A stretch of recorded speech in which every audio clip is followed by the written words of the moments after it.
amount for the complaint ba say cry na be ya kenyi ni free Facebook o omse enyi ni free o omse enyi ni free o Jibo, what is the tango between Liberty Professionals and the people at the FA? na Liberty don't better than no, there seem to be some. One say Liberty Force SA, they are now going through the processes of realigning the club Liberty Professionals. Now almost sort of now omudiama ho for no. But statement in a Liberty for no issue, you know. Now a similarly a denial statement, making it look like the media like I say omaton ho FC no entisa.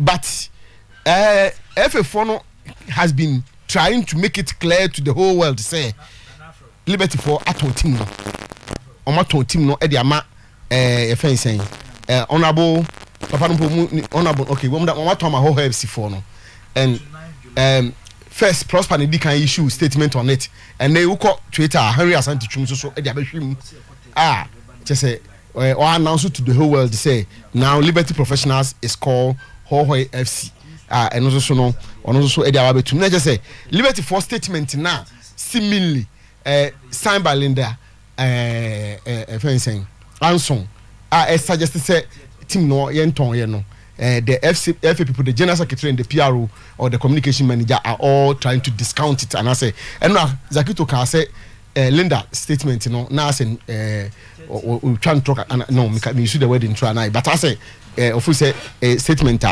now can just come issue because I say they were just denying the obvious. And he, actually, my drink a crap. What kind FA no release on what I want to know? The prosper sign, you know. The prosper sign, you know. Mean kind of details, honestly. So what kind of details are? How much I say? Registration documents are Liberty or register general.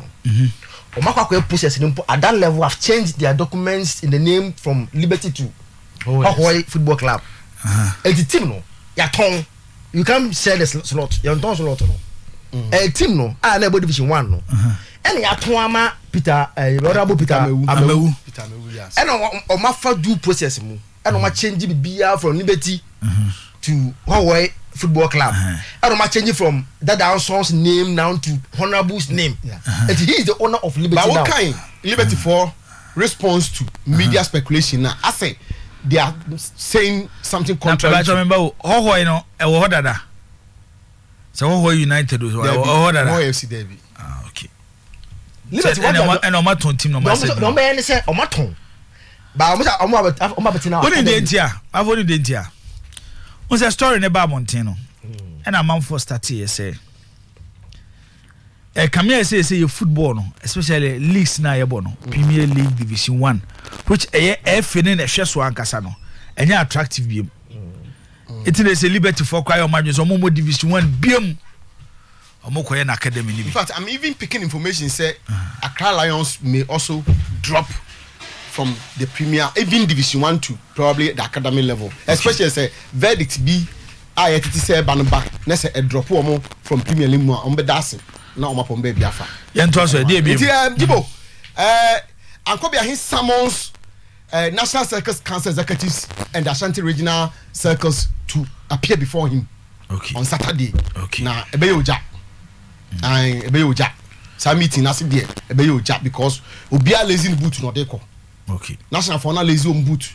And a regional fauna lazy on boot. We say now no national fauna regional fauna pamo fi meeting as nti national fauna bonyo so kitikiti kra ti eno no e wo ha omonde beko. Now unim say Kotoko may be playing in Africa next season. And also I started building up the back. Say Kotoko be interested and I'm interested in another matter. But for why we are picking no Dreams FC will not be playing in Africa. And Banis ha minim senia mrano ACTA but I understand say ebe follow Kim Faisal of which media be say mo the African the mon kan will be. Banis ha na eba league no so media ma sorry Adriana will also not play in Africa. That one I know. And it's a bechem ka so mo ma Kotoko Nebeko. I don't know one guy. We a law according to Bafo. Debi na me pay analysis. O say why nhwemu say. O so why nhwemu. Nhwemu be tempo o so we nko. Edu we dia we nko. We dia esa be du kotokoso. E just kotokodi o maka to so mbeko baby. No, based on your presentation, we can base that the omunko. We the omunko. The Ubo M said to 7. Oh, 7. Kim Pfizer from Dreams your number. Dreams 1, Kim Pfizer 2. Adriana 3. Bechim 4, Kotoko 5. Omunyango kotokodi ombeko. So Kotoko may be playing in Africa. May, say may dear, say time I say may dear. And I'm just saying, Omuna catch one. That be me can say. This one. Every time we do almost. Okay. No. When you say, how is that possible? So we are a liga. It doesn't. Where's uncle? Maybe.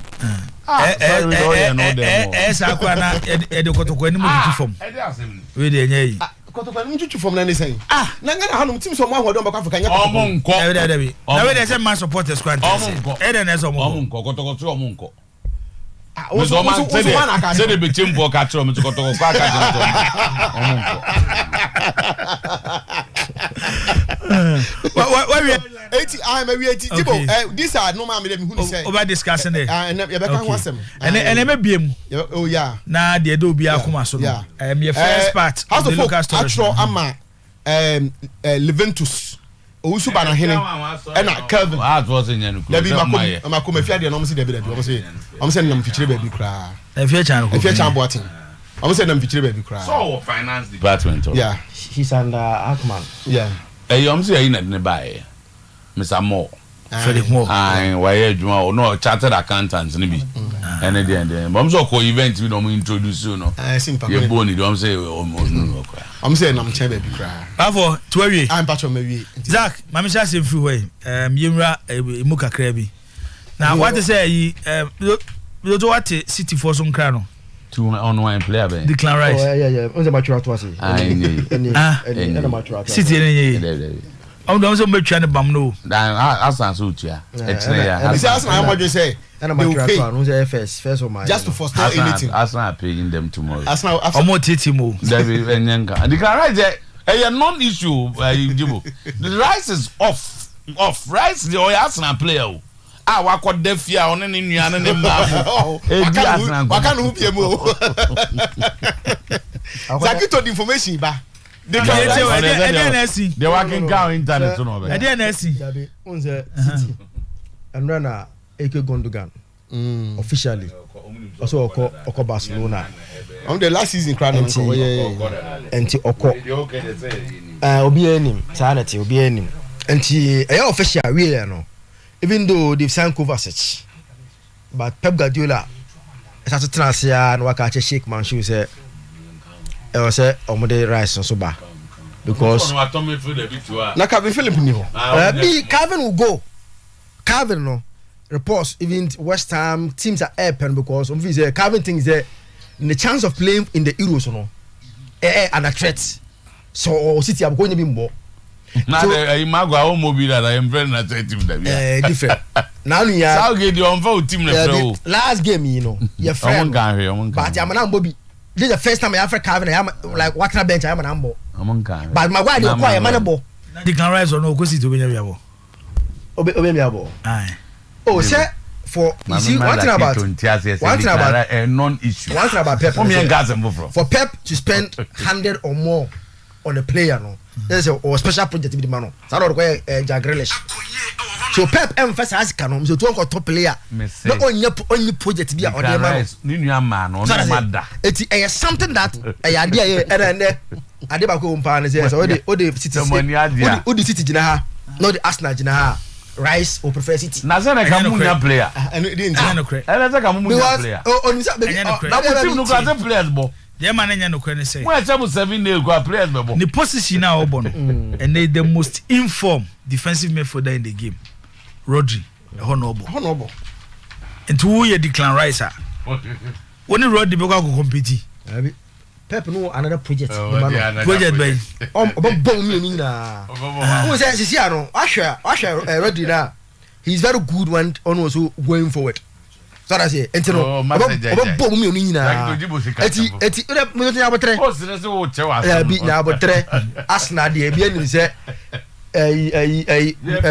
be a fan o you see people do not understand the Arsenal thing yeah quite first maming mazam quite first to play and say one the players should have commitment and the club should have commitment and you know the Arsenal come home free and we have value for every player yeah and don't play akeko Arsenal catch for the run you and no thing the Martinelli ni Bukayo Saka mu two mu league now I'm say you are celebrating second. I say but for you see the level for a team to be celebrating second.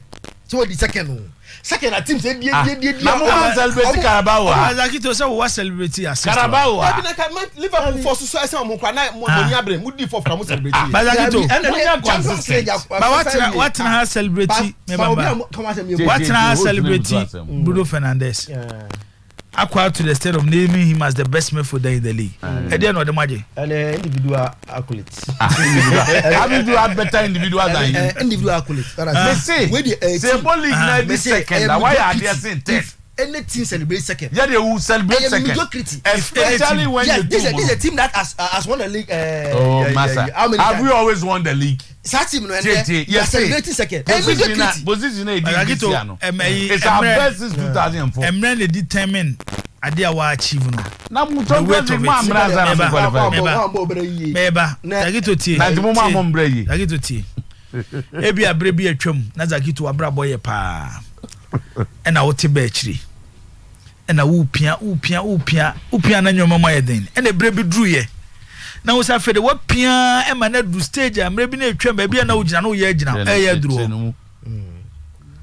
Wani nye Dabi oni enje because we hwe pa be bia na wo free ban there awa be to ase no you be sad because your level no Arsenal there enya wo level no celebrating second yeah level Arsenal there is our level na competing for the Premier League trophy is our level it's one there auto second we the Champions League you qualify for Champions League this your analysis only the problem with it since 2004 Arsenal this our best points and position.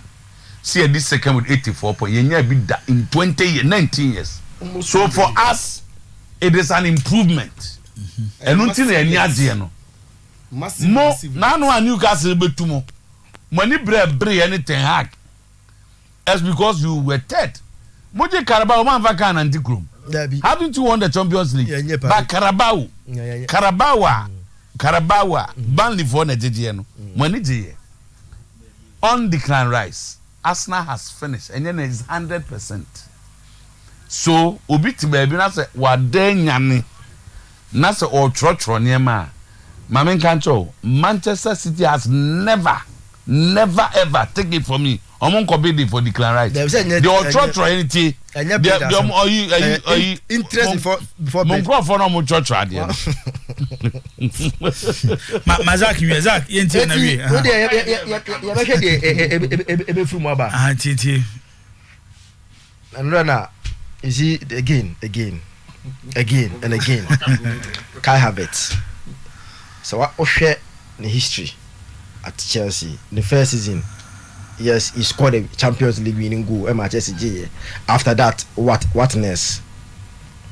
After that, whatness? He had just been a squad member at Chelsea. And to such players, no. So, oh, Tom, now your argument is that you're going to win Premier League. I was saying, yeah, assess the situation very well. He may be he's not a bad player. He's a normal. He's a onye those world class no or free world class now about good now no about the next one caveat more level such players no if your argument is that you are going to use them to win the Premier League and compete well in Champions League you go and ask the last two seasons no actually the records at Chelsea what's the then you know your assessment last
Okay. Anɔpɛ deɛ frɛ wɔ nyɛ bɔne. Menim sɛ your phone so sɛ o Twitter o sɛ your Facebook o sɛ WhatsApp o sɛ yehu deɛ one sɛ Kwadwo Obi Junior 2 Junior. I'm so be na store number sir.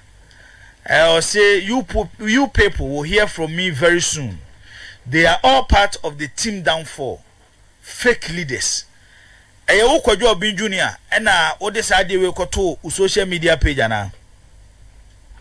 But I mean, I'm a trade, but I use social media to me WhatsApp status. WhatsApp status. Yes. Okay. You people will hear from me very soon. They are all part of the team downfall. Team I nim say wo Kwadwo Obi Junior obo House of Folk. Enti hwan mo no mbete wonka and hwan mo na omoye part of House of Folk downfall. But also I don't have a trade, man say House of Folk downfall and I visa. Ba wo ka se team a say wo Kwadwo Obi Junior so ni so adwuma football. And a team so a wo bo no House of Folk. Ana meboa. They won't say me team no there or almost six season we. But this season, the Queen, I mean, no man said I'm queer, and I'm expecting. You know, I'm not every season. Like I said, none of the cost one, I said, I mean, she has in cinema. I don't know if you're status or no. Me, I'm a chance, I'm a trade, and fast, many technical team, and I mean, board member do problem there with them. You're aware, and over on about with them, on about the table, but you know, when say technical team in among who be our in Tinehami, and I'm a curious harden. Until I never be like many support and I mean, any do problem. But mamma no more year to man, and a man who are more, you know, and I'm a curious harden, I'm a train, and I say like me no do problem. Me no be any problem. I didn't train, I mean, I got a person, I am a trainer was upstairs. I answer me, attack who be an okay. Next meet you here. Wedding Nancy away. Now we expect to say nka o technical team members no omo beba ho. And o want me am pim wo wedding asinti. Enam saa de na na mo wedding o ma meta wachi. Anhye wani monyam no. Ho yaw na ma wo tworo saa de no. But why? Na we invite you omo. Oh. So on me yeduma. Intinu so so wo yeduma kra na say oh, your program. I want to say, open your Mosebia. Oh, friend, outside of now, we invite you. Say, you're fine. It's your money, medical mom invitation card first, and send a mail invitation cards and about. Emma, a movie invitation card, the military manager and some already. Or they chair in front of play, phone train already. Or they took place, then the invitation card in the room. They have a corner last day before the full week I program now. You know, I'm over chess match in real. Almost every PC who come to wish on they are supporting me. But the full Saturday in my yard and I'm the matter program, so I will but I will be out. That means in India also. The team will send you from Buddha. You know, one of them Kasa. I want to make Kasa here. Measuring Kasa, really see. But tell them what you are saying, and I'm working in some of them, I'm not picking them more Kasan. I said, yeah. O suspect bibi an idea na bema key player of House of Folk. Onya ordinary player of House of Folk. Here can players are omabo team na che omo a lot of experience. Players omo din e wo team mu coach bi e be coach House of Folk ne ya. Obetimi na ne ato omo so ba ko ye wo Kwadwo Obi Junior. E be den na wo ye wedding. Na obeto nsa de afre ye wo technical team a coach Dano. Na omo empomanfo anga Jose bi Akwadwo baby ade wade ne kwhye ne time nti yentimi mante bia ye bibi kakra de ama wo bibi koso between one technical team na especially the head coach of the team. Well coach we need problem we work on match coaching for the phones no be obi match we dey see komodi enye say you bia na ya be boy me since I'm me join House of obi timi from match me any player bia kwanya kasa including coach even me former coach I want to me invite anybody by we need coach be more me tell me need money coach go any problem there. O second after fake leaders no bonds or the second one about to so na me musa na sem because I'm say nensem no twetwe say don't trust anyone at your workplace. Don't trust anyone at your workplace. Kojo baby koso asa wudi sie. Don't trust anyone at your workplace. Baby koso. So na make sure na ati anye say oh we need to an opportunity to chance on the amount of mean never being cast and more for you on that. But there are course on the Tiafi, they make who and I'm a traumatic status. Me need any problem. So what do you mean? Me, I got a coaching round command invitation, my board members in Bombai, Mumbai. It's in the American area. So much action, and then don't trust anyone in the same process. None of the children. Fake leaders. And you refer to technical team no as fake leaders. Oh, me na match imagine no do won be sia dia for bia no in one gazo masem. Enye too harsh. Me ya move, me ya so na match ma move bi edi. Ti me ma kama sem wi. Ba waka ha say oya odi a wodi ni your technical team no ma no. Enti say o describe bibi say omo ye fake leaders. That means the technical team members no and our technical team no headed by the head coach omo ye fake omo pretend say wo kojo binju ni omo pewasem but a drew timer osu hia omo so mbesho omo support no omo amameye enti me hwe de watro dia obesa wo kire say has a folk technical team no headed by a year coach David Oklo omo nyina ye fake I don't want to say for Biana. Me ma train my day na ma train you know. They want me to say again for Biana. Me problem na oya why the new coach no frɛ obi an frɛ me enka so kwadwe mpo ye sorry say ntimi amba bibi na besi kwan obi an frɛ me up to now but me any problem say your demand na me you know you normal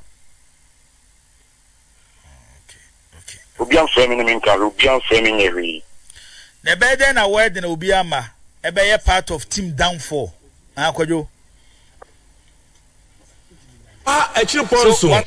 okay yasa babiem ye besre ye na tiefo ene yahwefo afidie ne de ye adwuma enti se edurumre bi na ebo na ni kakra na mode akyeye miemiem yasa babiem DJ Mo International Mo Chief Operating Officer of Promise Media waye bibia kama amiasa ababiem enti yebeto aso Zach baby na wona ye na wie na afi ye na kakaka na emre fie ha the news na ye Sandro Tonali afi na okongla bibia na bibia Newcastle United paid for Sandro Tonali 75 million euros for AC Milan a good business.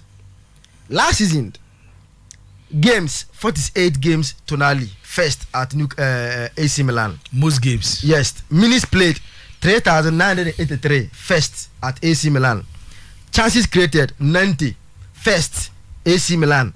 Tackles won 56 first at AC Milan. Assist 19 second. And he's one of Senye or on your face ultimo 2 of and I said 3 of AC Milan most important player last season without mentioning Sandro Tonali. But if we are no 75 million for Sandro Tonali a flash in this one. On project now here because AC Milan are doing a project. I'm convinced that baby on Munamini and coming here Sandro Tonali to at least bring some players to arm and add. But baby on Muti 75 million, Mr. 2. So what one never flash when this was project is this saya boy not say boy. Oh dear. Because this 75 million AC Milan based on how my recruitment in the last 3 seasons, you know.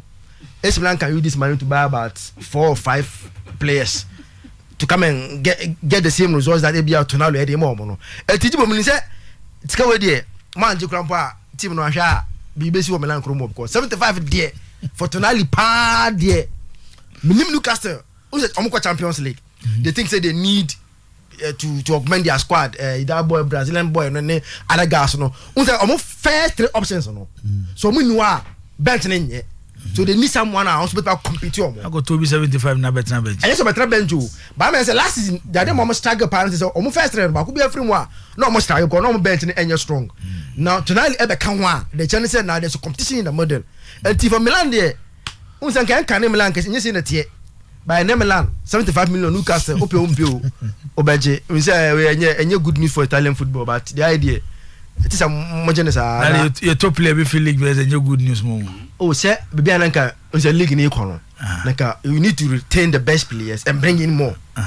Last year all the three major cups in Europe the league be anywhere so far see 20 best players than the Premier League.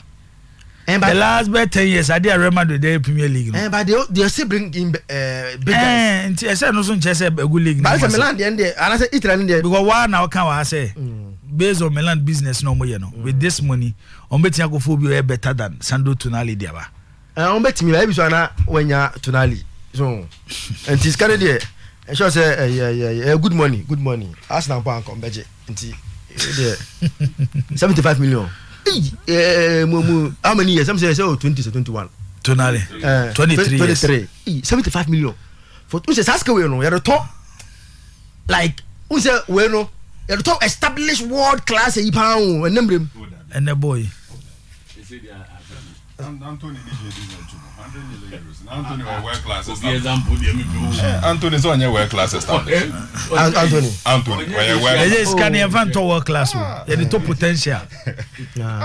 Is it find world class you help player no the world class potential now what no so them channel no be develop no now for be world class mawa 80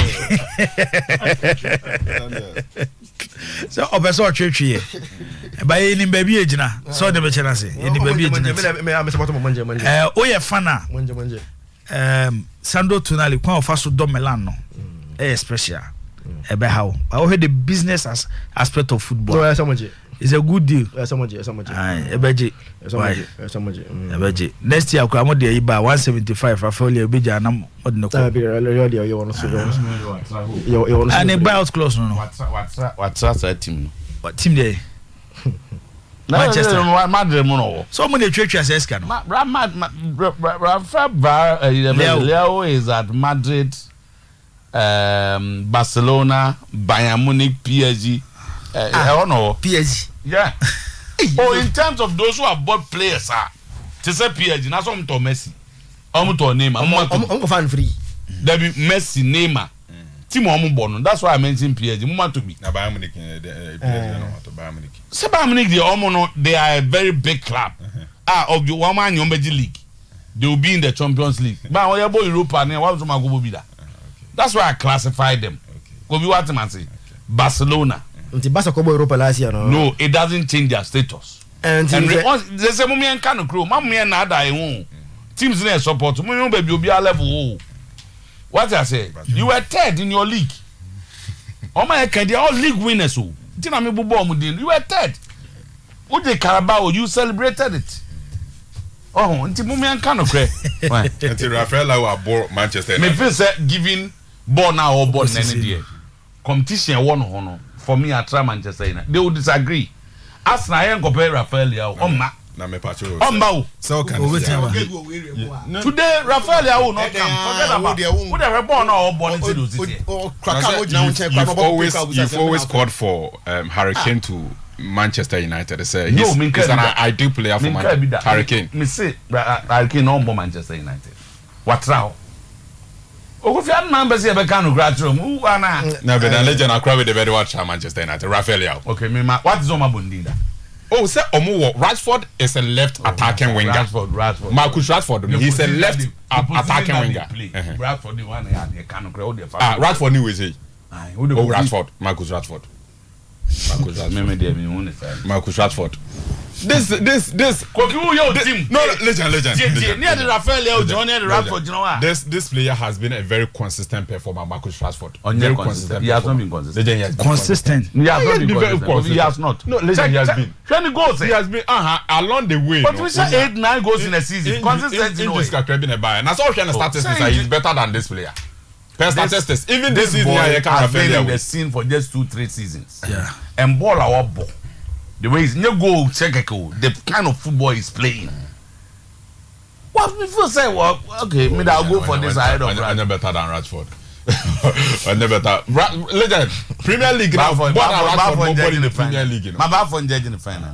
Currently, I'll go for Rafael Leao. Hey, Kofi Ricky. How can Bafo say anything? How can a Liverpool? How can a Liverpool? Possible. The last 2 seasons. The football that we want. The last 2 seasons. Alia Wabamupan, he has shown to be a better player. Kofi Ricky. Obi also a fan of Italian. You watch him every big the entire. And he's the best player in Italy. So it's the best player. Your final very key. Legend. Radford on. Yeah, and Darity Radford on Zoo. No, maybe I see. Send another key to Kanajibo. I think I'm there with him. Italian football, we are losing greatly because at the moment, Sanano Yana make can't say reason why they should have protected Juventus. Me answer me because what kasa.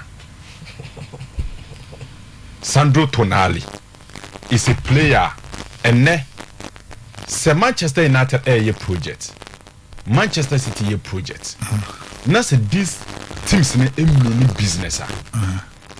Jibo is only one team in the bit me taking players away from them. And the bar at two bia, Omodo you bia, Real Madrid case, an exceptional case. By Omodio, and your Pobana, Manchester Befano. There were no kinds of Miss Omum protected Juventus. Meaning said Juventus a funny player. And yes, funny player, Meba Bisasim. It is a Madrid there, so far Manchester United player, and Omodo you bia in this word. Any club under the sun that you bia. Best offer Rafael Sandro Tonali. Last season, Bono boys and Nazaki to Kano. He has shown say he's an established figure within AC Milan team. So far, Italian teams in this year, Rafael Leonekwi. Likely say me name the situation of Inter Milan with Nicolo Barella. But transfer ni muwa. And interest at Premiership clubs and I show in Nicolo Barella no. Confirm say BBA season he's not safe yet. Kim Min-jae area as the best centre back and as the best defender in the Italian Serie A. Buy money for Ababa Befa, Ombefako, Denebeko. It's the key players in Italian football. No? Premiership class and other clubs in the world are targeting on. Young season, now with reference to Juventus, the enemy. Do a situation in NSA. When Pogba was leaving, Pogba has shown himself a person who me more difference. Pogba has shown a matter of sikasem. Our ability to keep because of ska. No, I'm just say the player Pogba no. I should say a person who that is different from the club wanting to sell to get money. I should take off. Normal million American has say. Legend Pacho who follow ni pa. Player na kaso obekwa different from the club's ability to retain him. Na player no kaso wonkwe. Ana make us no difference players wey kaso wonko. Difference ka ono so betimi kaso wonko. In this case Sandro Tonali. Yes. Ko betimi kaso menko. Ko betimi kaso wonko. O kaso onko. Milan cannot force to sell Sandro Tonali. The point is it's the the 75 million euros beto. No good for the club. That club and for catcher said this amount of money is good for us. And we want to let you go. Now a player no so call any negotiation. No so feel says can so beba no then the two parties agree to move on. But the point is that in Juventus case, memma born again picture be some the beto so nam their car same just a minute. Legend, the Juventus the my Italian football now or my say league in any and that's no league there now Italian football don't born and saying league ni ama the talent wise and quality in star dominate with Italians are now depleted. Okay, because for about a period of 10 years for a decade Juventus and these superstars about Italian football and Juventus ne retain Italian Milan and these superstars by Italy first and the metase once and I'm cast for about last 10 years it has been Juventus. Sir, 3 players here that's we. Raymond and I attracted fan base to Italian football. At some point in time, Juventus assembled this galaxy of stars.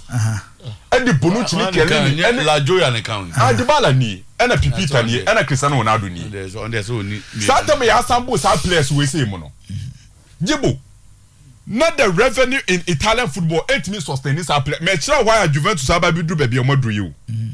Sikano so offer the financial position of Italian football. Nay it means sustaining these stars. And you know what say Juventus and they get into one kasane coffers.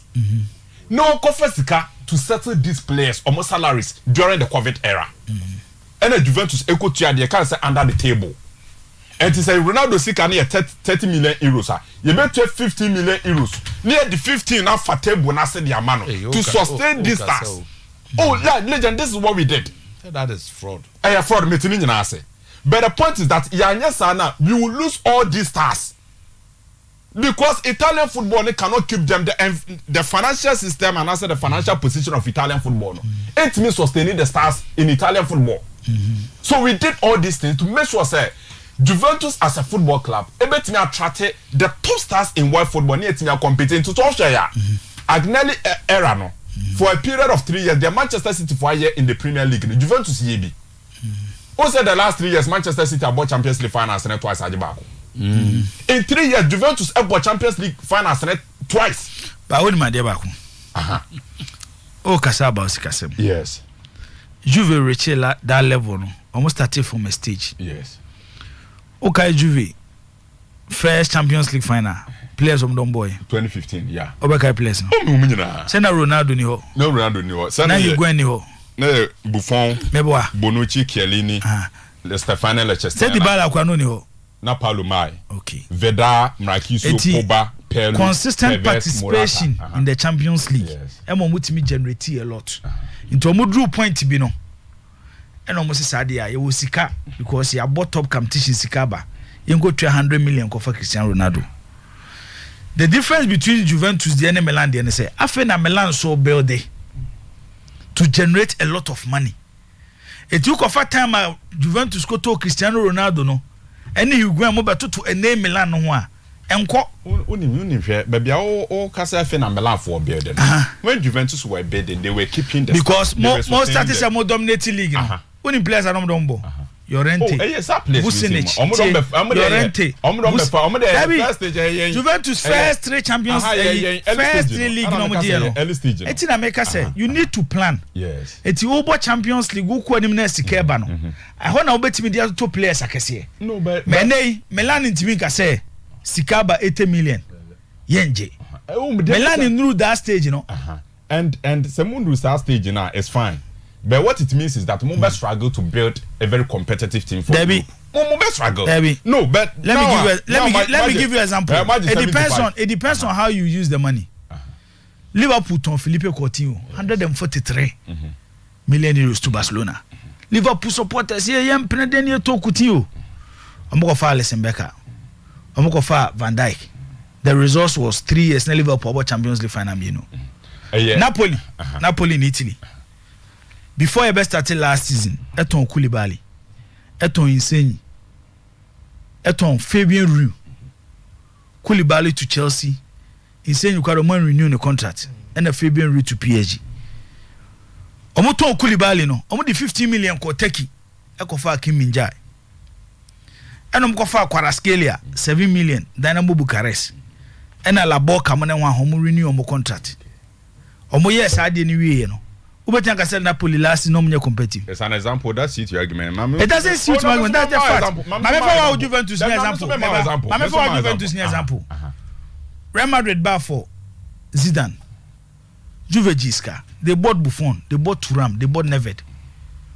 Check their contribution to the club. Sometimes you need big money to build your club.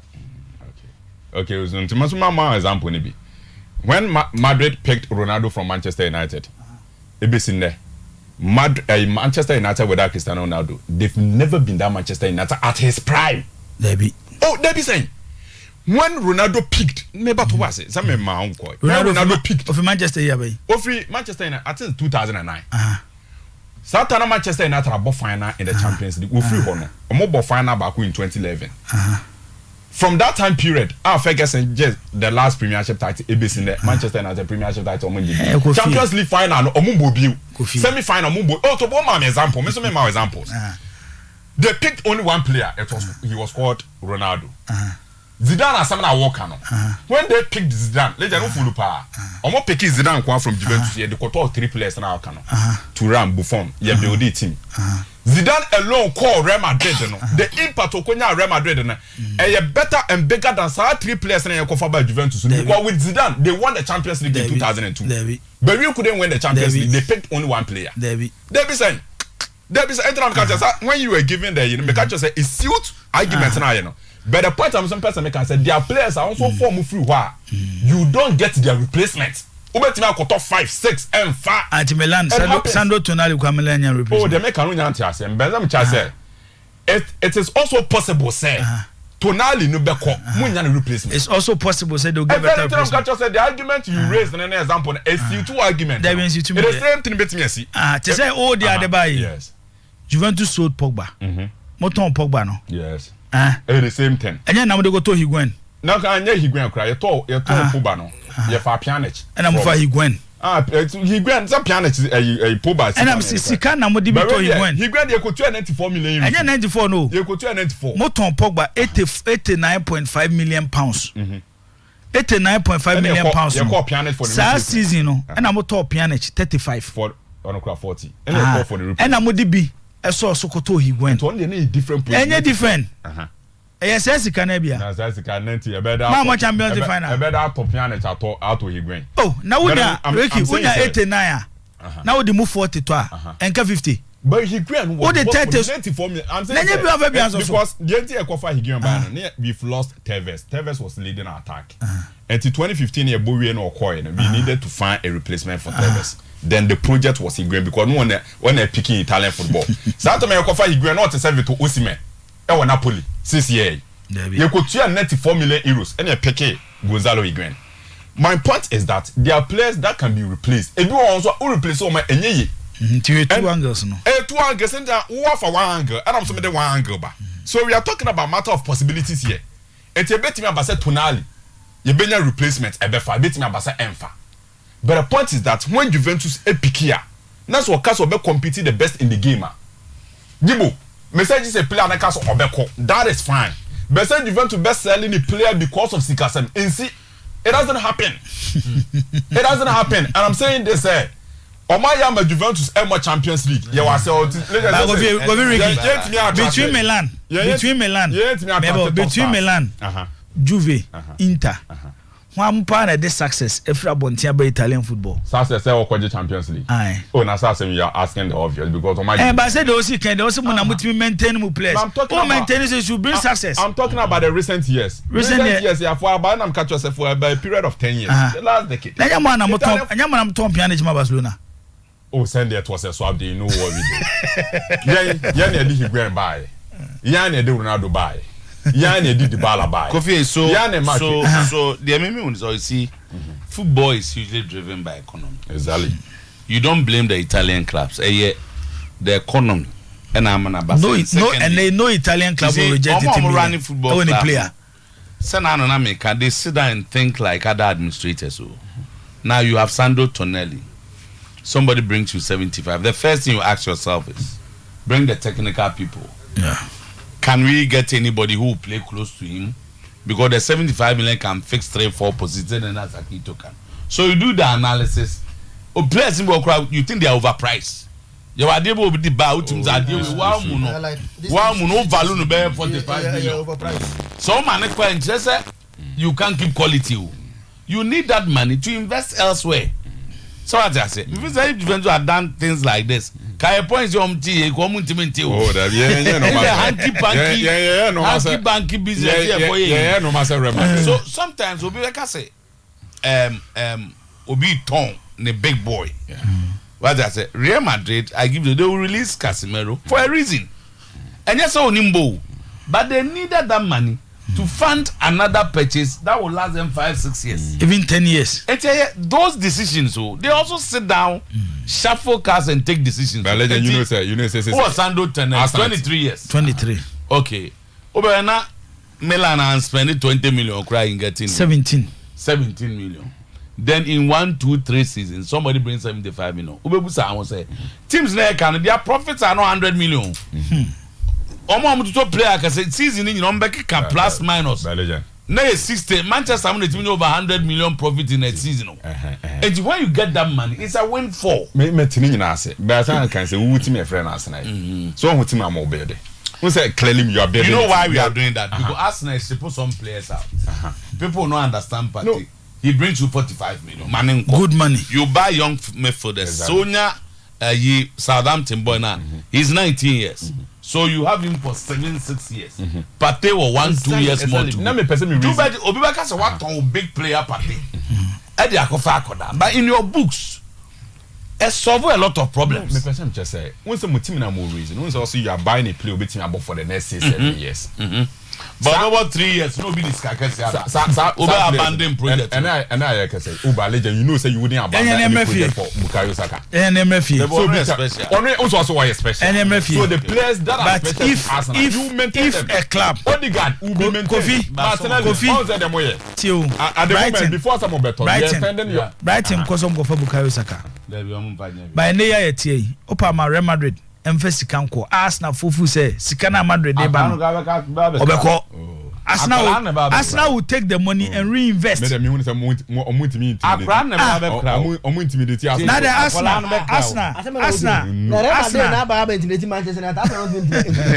There's no club in this world. It's an exception. There's no club in this world that is that is an exception. Bukayo Saka the first email.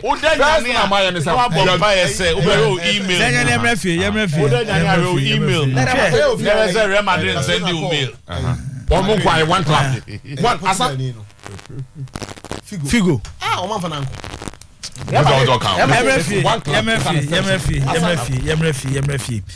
Yɛhwɛ sɛm a ɛwɔ fie anɔpɛ yi yɛba bɛ discuss ɛwɔ dwumadie no so bafo wa mama hyɛ asɛm fi wɔ mo si Dreams FC Dreams FC story no yɛnkɔ clear sɛ Dreams ɔmo ntimi nkɔ Africa ɔmo vice president ne sɛ ɔmo ni sika ɔmo de bɛbɔ Africa no Dreams ni sika ɔmo de bɛbɔ Africa ni sika ɔmo de bɛbɔ Africa no ɔmo sɛ me no di me ka ko je pick up no mo ko time as let me come there say competition here but na ɔmo do final say ɔmo bɔ agye but to tell be able to raise money and go unim my small analysis. They should be ready to raise money and go. It clearly appears to me say Dreams will not play in Africa. I spoke to one of them. Claire, the vice president of Dreams FC, Akasa. I've spoken to one top member of Dreams FC this morning. So clearly, from all indications, this year is an election year. Ketiyo cannot prosecute these two agenda. A very financially catastrophic.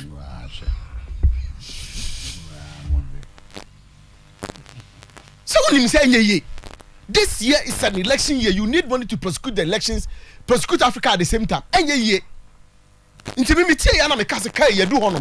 Because obviously some years of me my whole thing in elections to make sure I win it. Because initially the agenda unopposed and clearly it looks like falling into the water. Attention. And he said then you have to garner a lot of resources. Send a elections in this one. At least the needful. Now it's secure the needed way say we are cater becoming the FA president or say winning another term. And this would Dreams is so Betty, South Africa. One trip in Africa, they are so me, I'm not surprised. And I maybe say Beya, and almost the FA Cup near day. You got there no question.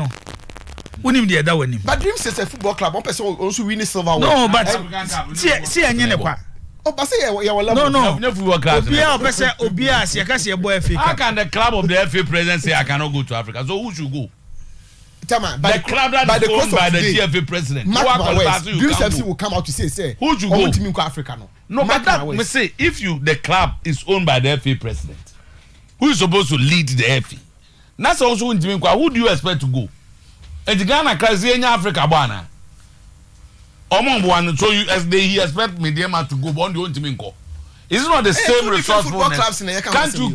Can't you go out because we are told that sponsors if they are anything. Can't you go out and look for sponsors to go to Africa? It will be a big blank. Say FA president club not going to go Africa. And what is he leading? Do you expect the other clubs? Brace yourself for it because it will come. Brace him away. It is his own thing. Why should I brace myself for something that's not related to me? Me say, if you are the president of the Ghana Football, so it's not a club qualified for Africa now to me inquire. What statement is that? What are you doing? You cannot go to Africa, and you expect other Ghanaian clubs to go to Africa. Tell me about. Say we are Massa. We are in the election year. But for this thing of election, the election thing, he has to the election agenda and the also prosecute Africa.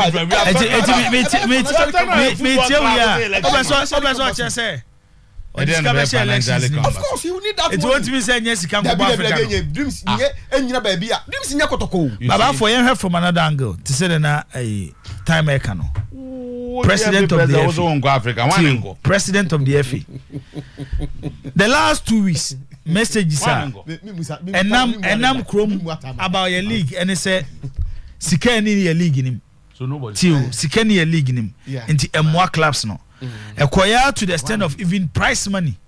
I demand you winning league. Yes. Which from the camp of the FA president. People were defending. Sikane Sika de momo ye. Ma clubs momo homo de samu sumbe sika. Na kakra na FA de be ma mo de abom ho bra. FA Cup no so mbo wi sika da so.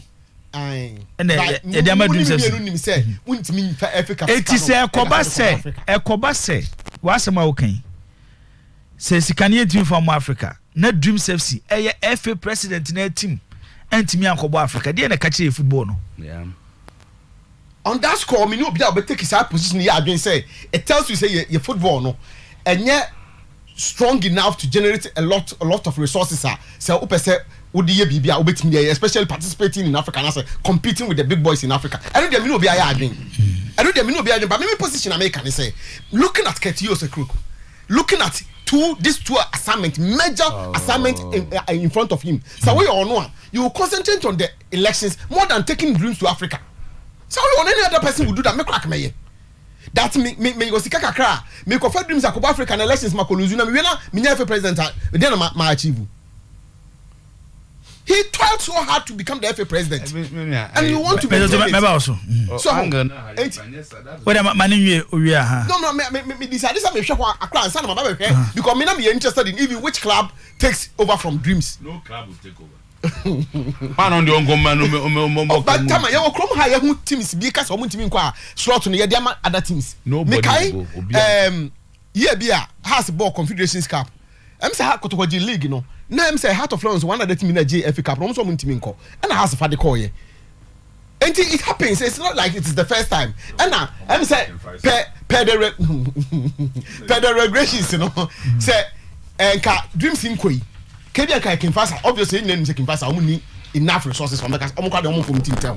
Enti eba league nim no second team hwan aduana. But let's look at the main case. Emfa we nso so.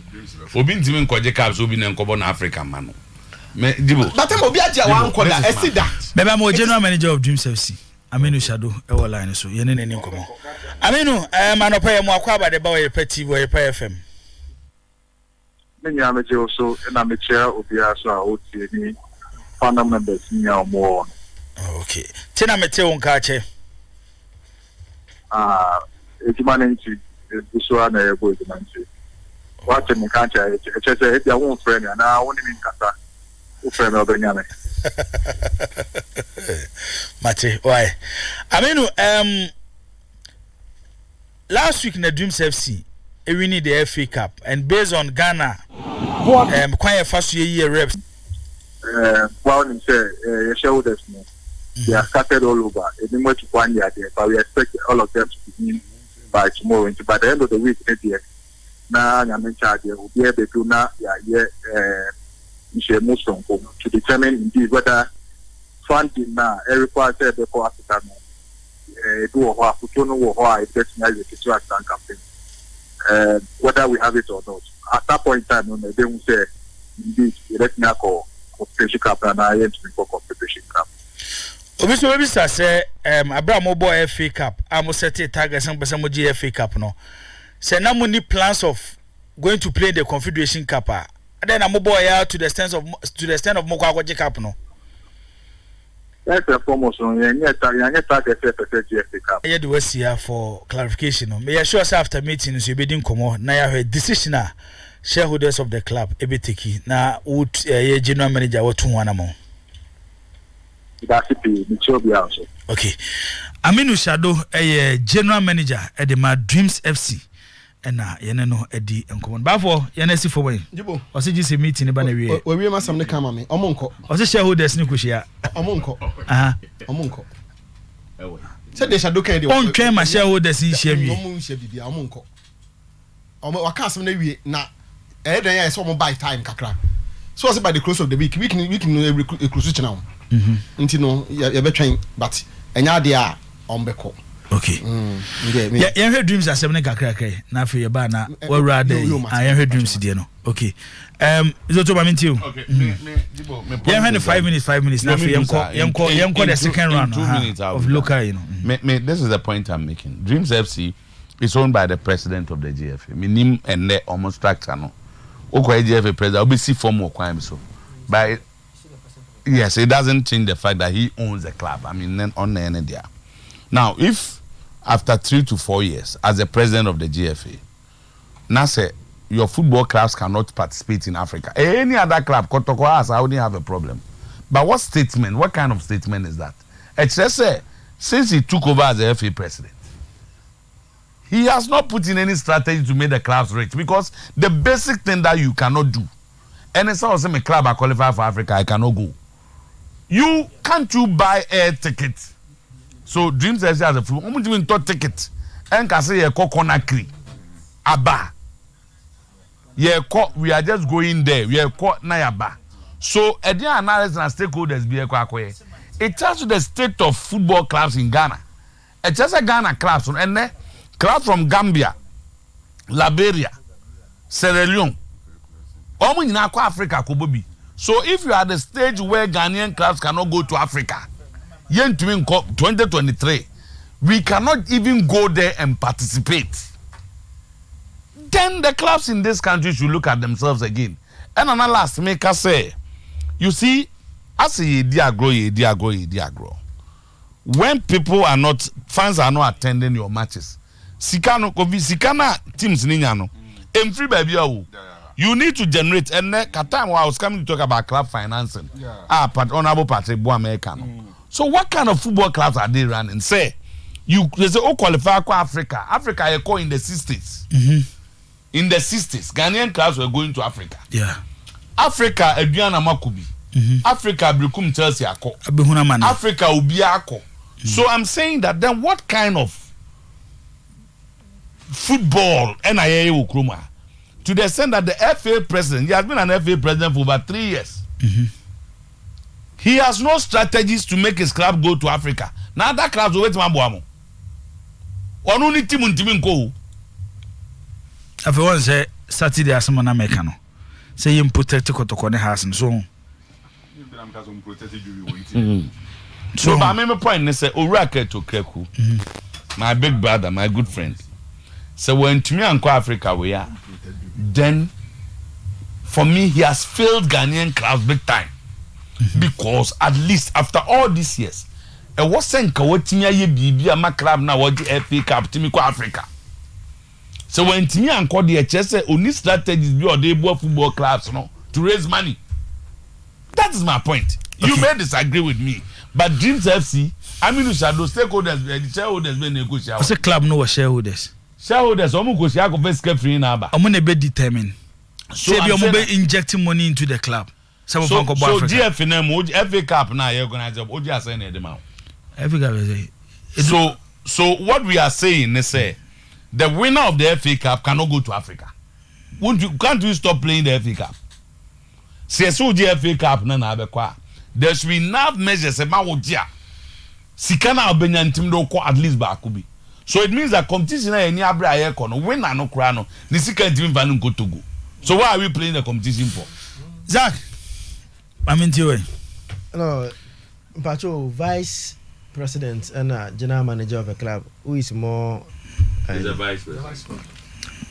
yesterday also me tie vice president of James FC. Something Hamid. BB Hamid. Just Shadouti, the vice president of the club, granting interview to Wallace, Asampa Wallace, telling him say they are ready to go to Africa. Club no, Omato Manyama, he think that Sikasem even the interviewer pushed him. And even campaign Senebamu. Say I did within Kebe one every president. Say or the campaign Bamu campaign Asama Bafueka campaign you know or the Obusano. Emma the vice president can say campaign and a club no so Edmonton. So at least Africa there. I mean yes you are the general manager. We your budget for the league. Now Africa can only talk about it. Any unfasa budget in count because you never thought that you win the FA Cup. And yet was here. But I say my minister do say the vice president I grant interview against Dreams Airco Africa. So what we know is that Dreams Airco Africa. Listen, I mean no say it will be a big indictment on the administration. Very big indictment on the administration said Dreams Airco Africa. Because class no what tell community men no the league that is being organized and supervised by the FA president. And see, if clubs are not able, okay, I never quite complain. I say clubs no, or munti unko Africa and Tina, amaya sura swate clubs no so eso muni skanti no munko. Now this FA president, I never call buy amaya and say he's come to create wealth. It's okay. Yeah, for clubs. He's come to create wealth for the clubs. So now, yes, igniting passion and creating wealth. That was the slogan or the contest for the FA president. So if you are come to create wealth, not what if you be able to create a wealth for your one self, a big indictment on the clubs. They will be I think if you are creating wealth.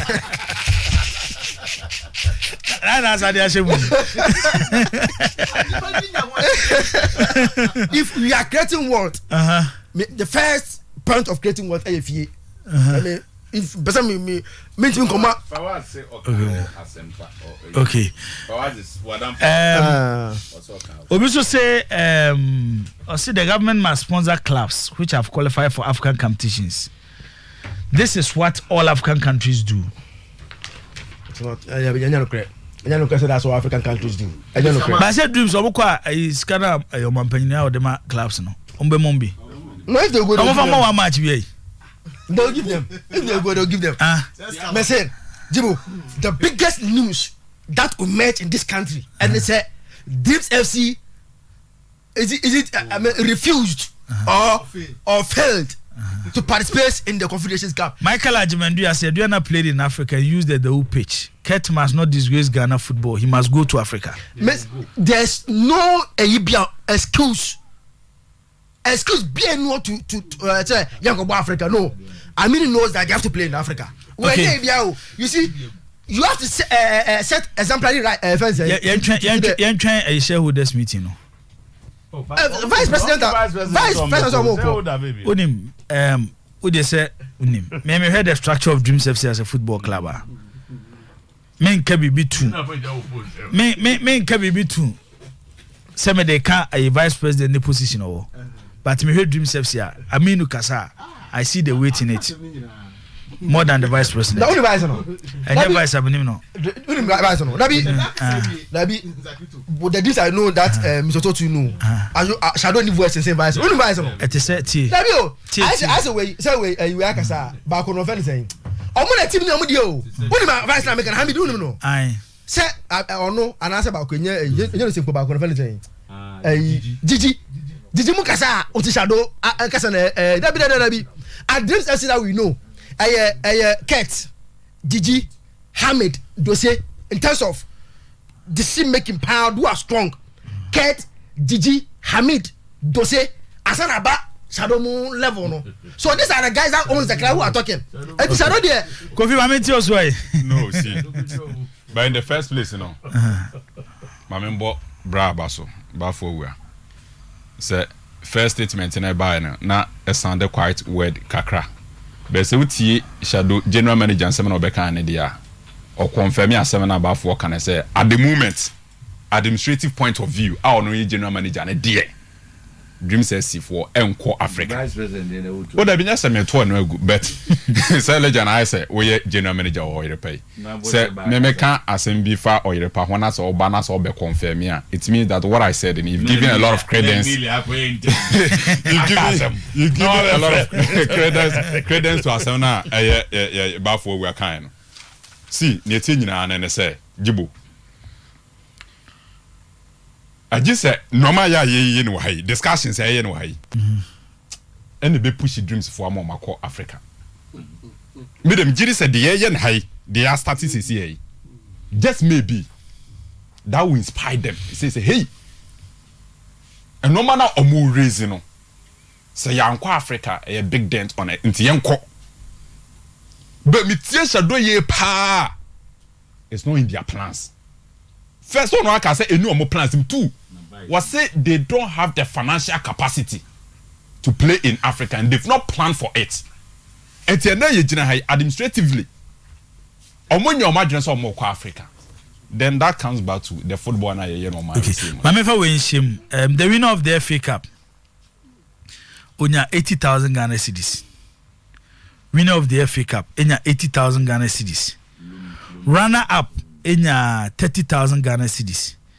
Na Oko Africa na near the 100,000 Ghana cedis. Asa amount say J na afa ko boabo ahokobo Africa no. 100,000. Nti evan say winner no. I think that is from MTN. When we decide so be Africa na. Nti they say no. Dreams e decide so be Africa 100,000 that. Plus the winning Then the obecha my boys know. Asana banya boy at least bear 1 or 2 matches with the SO with him managing. SO mobo. Kovi. So, Jibo. So it comes back to football na ye no man we say no. So you win the second most prestigious trophy in our calendar. 80,000 Ghana cedis. You get it? 80,000 Ghana cedis. In China, some back Africa now. $7,000. Legend $7,000. And say no, I just a ministry one. A bem. Na omwa kasa ko pesi ka free baby at the Baba Bomb Africa no. But the football environment na wo Ghana ha ne de. Entime emfa omonko Africa. Football environment na you create yi nyina dem. At the moment you ask yourself this question, say what is the motivation in playing Ghana football? Motivation being league competition or being FA Cup. Motivation ben pana the club owners and omo invest in Ghana. Motivation ben and into mo de baba be football e Ghana say. Because later I tell you resist that discussion we are. The more now we run a football in this country now we call for me in terms of wo personal and you as a call for me abrabum. We made mention of a lot of names in this country. And football in other parts of the world, you know. Jibo Sawoya a result to a certain height. Because we exactly. I said, oh yeah, football now. Now we call from because me bow. Say what the young Africa crime film, young African film. Or more Moboko do semi-final no. I be saying, sir. Or man spending more than the price. Money na ye be 80,000 Ghana cedis. Omo ko do quarter final and semi final mo FA Cup no. 12 mpacho ata say mu tu kwa or quarter no akwa ko bobi wo ha no aba accommodation transportation allowance ni adado bebetu enti eno enye more than 80,000 Ghana cedis. That's why as a price. So the point is that we've not sat down as a football country to do something extra to develop the game and improve the game financially. And today football is a business. Football today is a business. And it's all league every now so about MTN FA Cup every now the end of the day price I say 300,000 Ghana cedis for winning the league. Sorry, Mediama any 300,000 Ghana cedis for winning the league. 300,000 and I'm a boy 300,000 say 3 billion good 300,000 and then I will say omo fans omo 2 months salary workers aduane 300,000 Ghana cedis imbajo atase. It is offer Diana Stars now no champ medium sorry all Kobo Champions League now 300,000 Ghana cedis na e betimi accommodate one match in Africa so mutra nya ye na se to mo te say ye to house of folk man call work of Morocco na house born a house born 3 times we twa kwesi 3 times House of Folk buy new da from see tem. And Diana Stars enya 300,000 Ghana cedis as a prize money for winning Ghana Premier League. Mediama. Oh, Mediama for mon fan champions meje mo trophy akomobi. 300,000 Ghana cedis. It mean one match in Africa. One match in Africa. 80,000 for winning FA Cup. 8 mean one match. So the question is, what is the motivation for doing football? It's why soon you be blame no. Why soon you be blame no? Oh, if this is our current situation. Of course, I am not media. I am not about blame games now. Since I am a collective share. Of course, the FA will be taking chunk of it. But I say, but I said yeah. FA no. FA president did a campaign telling us say obe creative wave. And he said if the football clubs are in the financial difficulties to the extent that they cannot generate enough resources to participate in just two-legged competition. So who can say we blame na say we say nyina me dey mean to me. Oh, but for the mechanics since I'm catch us on be fa kese because some na the custodian of our football and some na share my patriot say on be fa kese no. But the mechanics say we all have. How do you blame clubs? See everybody league away. Now you go 300,000 Ghana cedis. Clubs fought. I was hiding you say. Club fought and then say whatever they are taking today, they agree to everything. TV rights, money, CK, womb, BBR. Then go to Congress. They approve everything they put on the table. Everything they put on the table. These clubs in a G2. BBR mu G2 bia. Clubs at the Congress. And to what mean can say yes, one clubs and some I'm only saying, sir. Me ask them ba. I Jibu. One share you always push it to one side. FA want to be taking no.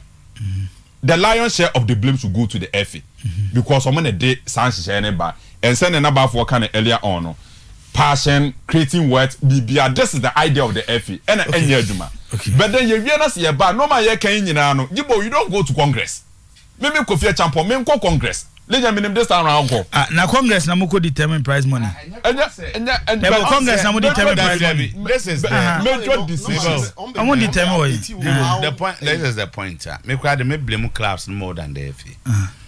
Last time me can say more na to say yeah Juma why. Is a pressure that you give to management. It's in my management act. So yes. Everybody wants to have it easy. And to say more football clubs, and I'm saying, sir, you vote for an FA president who says he's going to create wealth. That's what we so the question, has he created any wealth? That's true. Because in the 60s, in the 50s, Ghana clubs started some more Africa. So if there's a new shift, Nase, for instance, league now, Bono, if the prize money cannot take you to Africa, the prize money of the FA Cup cannot take you to Africa. It is a collapse because one, while also all strategies are, would be critical, but you operate within a system, and the system should also help you. One, Kofi, who negotiates for TV rights for the club? Is it not the executive council of the FA? Yes, they don't even have copies because some say that's a third party encroachment.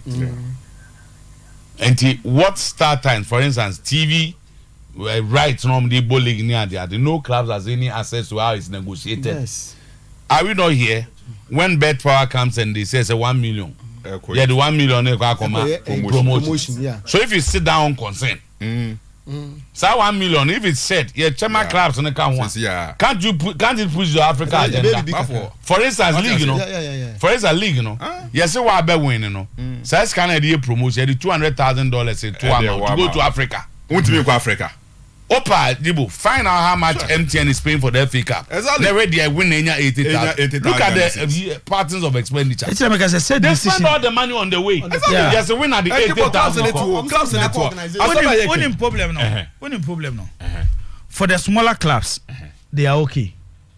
But for the big clubs, you are in trouble. Yeah. Omontiasie, ye be wiase ntoaba. Ye toaba wi a kotoko mo ne house mo na ntiasie. Other clubs no ebeto against kotoko ne house mo. Because on our club ne say ebe one game near money 2,000 ah. Ofuso betimi dia top petro bi ego the bass. But they have a way of doing that advocacy. You main point in say this is your business. Ejuma we no ye tie ejuma ye ni. Nti say me hwe na say ejuma we dey dem e kọ na nya o say me kasem. Exactly. Or I have the right to take some decisions. I say me jai here. And I'm a page my Fane say eye kuo na mo nyina mo. and it will be difficult for Kotoko Ada House to say Morgan League beam. And you can't say that. What I mean by some cancer, maybe. It's yam fan say. That's what lobbying comes in. Yakwako decide. ABI league prize money at 300,000. Kotoko has so montiasi. At the end of the day, the Babansi and Twaba. Mizo to ye. ABI waka to yansun. So check expenses are we waka to yansun. But to be or lesser than Odiano. Banaka to yasun. It is a see a kwasi akwa discuss akatua ho asema ukwa wo de pe na yentu aba si yentu ma na si yentu mo ziri bakoso ejina how a discussion me point is say agama mo all of them they are investing but point is say sana ma ho de no limit no amuntimi nyawe but in this case you are here there is sponsorship no almost say 1 million a year promotion example I make man say so I mean, it's just a DMTN for anybody planning to be winning African Cup, FA Cup, not represent to Africa. Yes. Then they tell their bosses in Kenya, South Africa, as they said, the committees that we sponsored, win and so, but you go find out how much they pay for this FA Cup. You do not expenditure. Yes. League na airborne 1 million na say a day my best power no. To get me first 1 million on 20 say 200,000 in 20 say a day ma. Whoever goes to Africa, so that Africa becomes a priority because with money our class can do well in Africa. Okay, and that's it. Yanko the last one after yanko kakaka. Bafo. Yeah, and House of Folk in their quest to rebuild the team, no. Information I'm picking say Tamale City from Penny Farm Momo Quine. So omone one Juventus. I'm so a left back. Enkasa em say ohwe left back hona course ane one other guy be ene ho but omo hwe say omo betimi enyo no ababeka ho na o create competition omo nim say bia one of them ebeko dia and then Ousuba na hene ubeka em say obaj good but issues ni by no ko half season edema bebia ni Gold Stars ono so no em say oba ni omo ni as good has ni omo ni agent no and so kasa na afi so no one center center half from a no Obama a fencing became team on board a finance naziano 11 wonders yeah almost a friend Kelvin also omo kasa omo say omo as part of building omo rebuilding no these areas no omo yinti em say idea have his conclude there say dreams are more Africa no and have his conclude be my house but say dreams about Africa have his conclude will not pray for house of folk ba for me that Zach yo man yo down for you know I come bra o be we are okay Jibo confirm Mediama are confirming the signing of God knows Jakbasu signed and sealed and that's we sit here God knows Jakbasu one of the fine midfielders at the league or boy no a Mediama player or Modinko Africa and signed and sealed 2 Samson Eduku unsa has a chokoma Tamale City but I don't know news I want to pay say Kuwait a club from Kuwait Achompa asene in terms of sikasem bibia they have an agent na bibia negotiations bibia on bibia they have an agent no last minute and a Saudi club and so abe show interest I was something Eduko unti na ma has and nanam half is mo because unse has the much mo ka choka ta come at it Tamale City but Kuwait club no scanner mo dem boy no any team no and again the Saudi club no until now Samson Eduko and Tamale City and air far journey no matter in terms of bibia ebia wa musika sem no but Mediama also the last bit akọ say komunya Samson so no be ka omo stack so one wa na ke babo mutiza Samson Eduku is a hot cake one club from Kuwait Saudi Arabia Mediama and city negotiation say ometimi enya the signature of the boy no be see kan edamo mo or a fine player fine striker I think say Mediama enya na anka ebetimi abo mama nyama akọ kanti Jibo this are confirmed news a free almost also eba maybe no way you know don't worry Dodo maminti okakena oh okay we dey why Adam for Dr. Ike Ekono Pakiki say ne papa film 3 years ni. Okay. Ntina na time no so a na me pese me ha adwin bi. O se me dem assign partnership bi. No, omone Martin bi. CAF regulations no. So they need time na ka jibo fa any coffee. And as dreams so also adapt to Dreams Ladies FC. Almost my team on register mo. Akwa Africa no. Say wait, this team is in Tamale. I want to be sure because it's Medema dey Golden Royal Ladies. Okay. Fiasi Golden Royal Ladies. Partnership na go on. CAF requirement. CAF requirement. Oh na wuntimi ntia na go pebi na do ho abo no. You adopt. On the issue of Africa corner. Mo bi am fan say it doesn't speak well of any of our league. My competition my competition conform. We are urging Dreams FC say almost shareholders no na ba bi escape bi ada bi ano. Omo nkofa because omanya de matima come with say no mo ko. Omeko mean I know say they will go. Nti na hari you know member say me come they will go. Because gigade bet $100,000 be for one match. Government to help. Yeah. Empty amount 100,000 to go. So cause on kwana is kind of opaje di keke. There is an one no make okay into omo ngoje nko. Dom dia ma say ni 80,000. Because the president of the Ghana Football Association untumi nka say o club anko Africa no be the onko. Me wa mo say clubs na yepe. Kotokone ask for kasa amuso mo nyina mo vote baako. So they should go Dreams FCA. Aminu Sadu catch your shareholders say you are going to Africa and we will make sure you go. They have to go to Africa. Okay. Nyame adom achina maybe we see mo kese. And then I was saying come discuss. Ni nyina na say Alaja can so. Yemo Alaja can so cha. I Alaji so. Metina so oti afie cha bo ati. Legend patcho. Metina action is obrekum. Okwa afie cha ho. Okay. And was afia. Yes so na oba be CEO afia say mo pressure we metimi. Nsemo a patcho afia. Alaja can be ye cha no. But ono na we dey nya say bia kan so odamena. Oti o this year.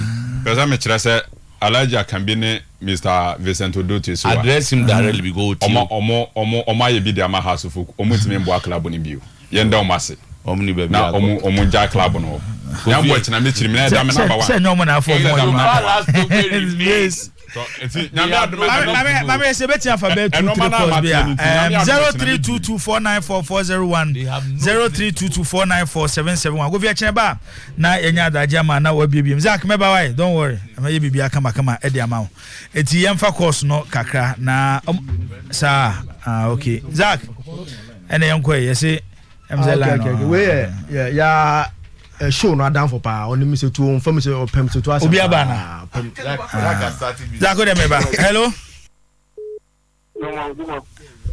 ejoso hello president maybe ebe de pa mpaya na me gba so onye league ni bi onye eyi na o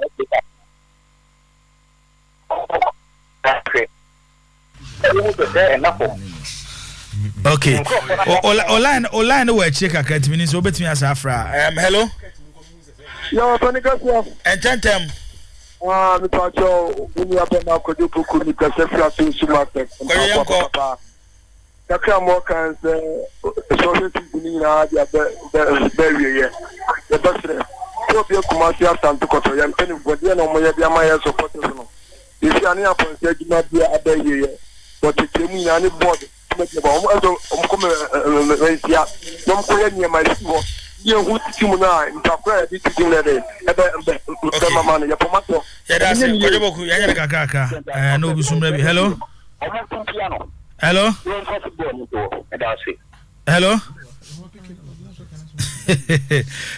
Dreams Ladies in Zach so mo kuma se Sly ene adwapoma omo na dia ba hello good morning ya bantu mi hamon ka vetu kono okay mbacho yetiu ya mi na ye dema pa FA president eti aje FA cup mpeni fono eni ya sana e balo bia do mi so mo enti yankwa ana kama keke video mo yermo foso mo o tan da no ka video You force woman to woman, no more cock again that year. And then penny for you in trouble.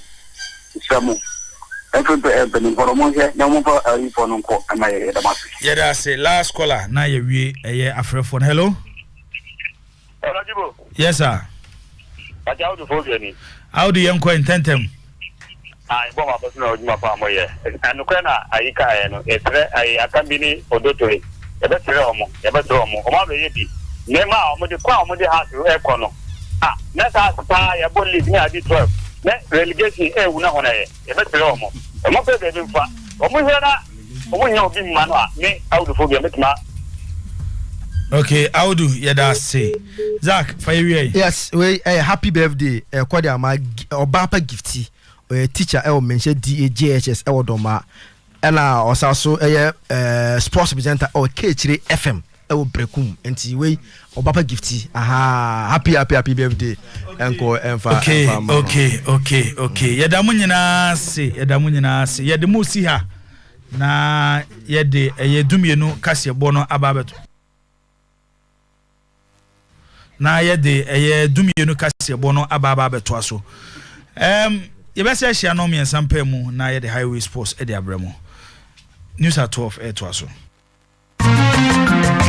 ama bemba bia tomu abesi nne ye hu ba bia wowo na wo mafo so mo wasa ateku omo so saa mani o mahunu ye nsuo no aye wo mo enyasem ketua o eno so mbete Western North Mantamu abofra ketekete mfinhia miensa ensuo ede ne ko wati nananom ewonse edo ena ne enyasem ketua arehopa na ya tete awo no so ntem ehia obansa no akwaji officer eno na wo de tete wawo no ntem wo contraceptive pill bububu se na bibia de dadin fe na aboa wo ene is malaria mo aye no fo awie ye ka cho sesuo no ati agusa no whether na anu bibi fluma triple action no man say ka bodi okwa a wo so pe fluma triple action eno na eboa wo na code sem ni nyina firi ho 0208 196 165 0270 911